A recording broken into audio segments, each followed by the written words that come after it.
Sa Mobile Bible School, tayo'y nagtitipon online. Sa tahanan man o saan ka man. Meron akong principle din kasi dito na tinatawag ay discernment of eschatological term. Kasi maraming tao nagsasabi, second coming, hindi na totoong second coming. Kasi second coming, rapture, tapos babalik ulit pagkatapos ng rapture, the third coming na yon. Isa lang kung second coming, isa lang na coming yung second coming. Or sabi naman ng iba, yung second coming ang dami ng beses na bumaba si Jesus Christ. Halimbawa, nung nakipagbuno siya kay Jacob, diba, Diyos daw yung nakita niya. O sinong Diyos yun?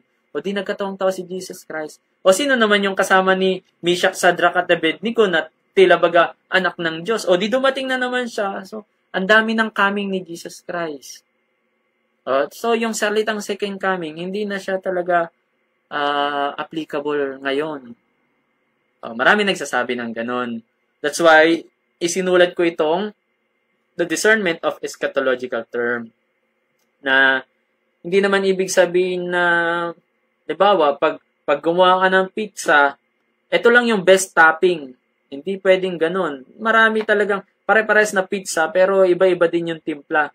Sa Bible naman, maybe, iba lang nalasahan mo, pero hindi mo pa nalasahan lahat.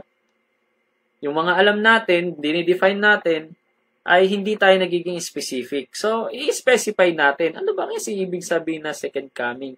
Pag sinabi mong second coming, syempre, yung first coming na tinutukoy, wala namang second kung walang first, diba? Yung pagdating ni Jesus Christ in flesh. Specifically, pag sinabi mong second coming, ay yung muling babalik, no? Kung post-tribulationist ka, hindi ka maniniwala sa rapture. Meron sinasabi kasing pag second coming, dalawang fold yan. Yung una, rapture, yung ikalawa, revelation. So, pareha silang second coming.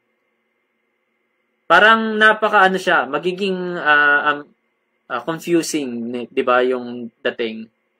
So, kaya, better, kung gusto nyo mapalitan, the coming again, o di tapos, coming again. Huwag na second coming. Kung ayaw nyo ng second coming again. Diba? So, ito, meron akong article about that. Bibigyan ko na lang kayo ng copy sa mga nag-share ng atin pong live ngayong gabi. It is called Discernment of Key Eschatological Terms.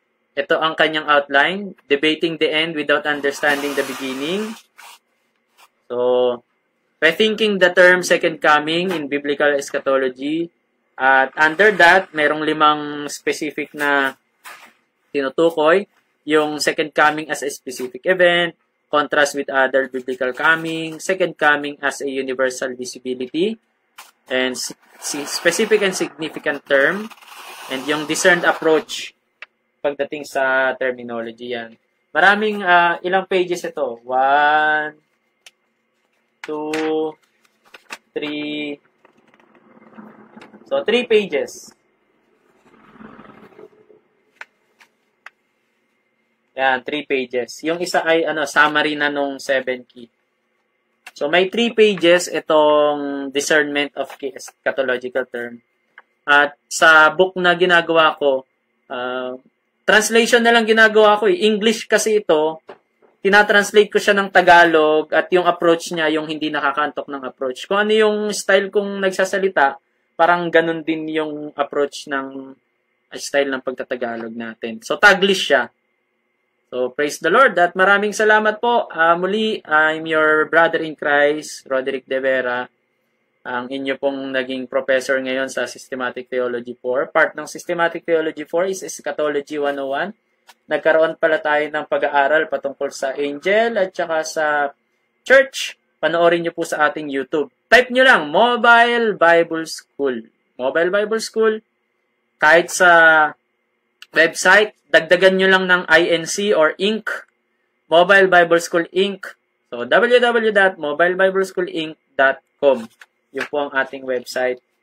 And may mga picture po dun sa pinakababa ng mga subject. Pag kinlik nyo yung bawat subject, dadalhin po kayo sa isang playlist ng mga free subject natin. Yan ang free na hindi ka ililigaw. Pero kung gusto mong diploma, mag-enroll ka. So, yan lang po. Maraming salamat.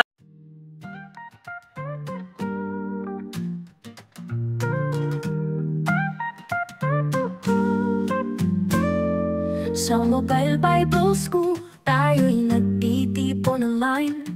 Sa tahanan man o saan ka man, naroroong tunay kaalamang makalangit at biblikal na aral ay makulay. Sa biyaya ng Diyos tayo'y lumalago sa buhay, karunungan at lalim sa pananampalataya. Sa Mobile Bible School, ito'y abot kamay na.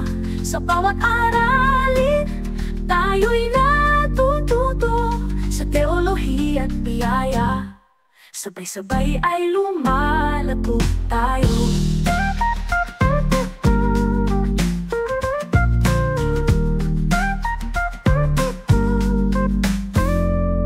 Sa bawat hakbang, sa Diyos tayo nagtitiwala. Sa gabay ng Kanyang salita, ating inaakay ang iba. Kahit saan man dalhin ng ating mga paa, sa Diyos na makapangyarihan tayo'y nagtitiwala. Karunungan at lalim sa pananampalataya. Sa Mobile Bible School, ito'y abot kamay na. Sa bawat aralin, tayo'y natututo sa teolohiya at biyaya. Sabay-sabay ay lumalago tayo.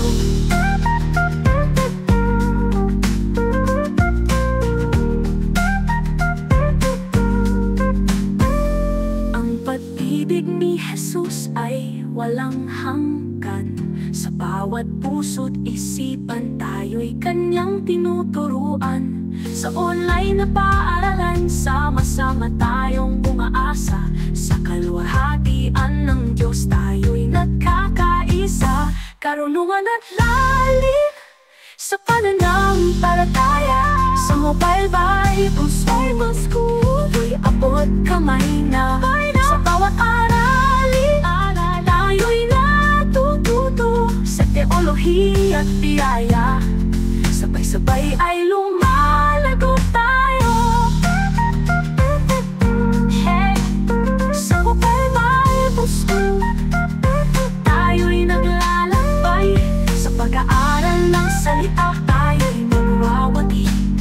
Para sa kaluwalhatian ng Diyos, tayo'y nagpupuri. Sa Kanyang biyaya, tayo'y nagmamahalan.